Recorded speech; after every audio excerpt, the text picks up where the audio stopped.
Stephen Amos. And the way Shooting Stars have set up. Oh, well, Vasmon falters. And now he's inside the area. And they get one on the scoreboard.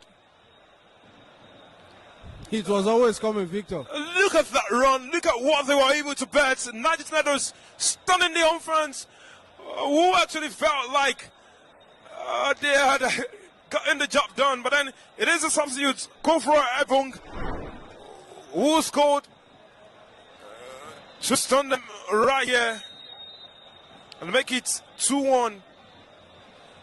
And now Shooting Stars will really be worried.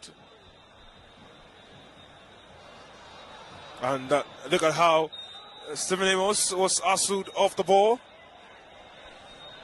For a player who showed so much, previously, that was surprising. Vesmont taking no chances. Shooting Stars looking to continue. And there's Kamar. He was looking to find out about me Junior.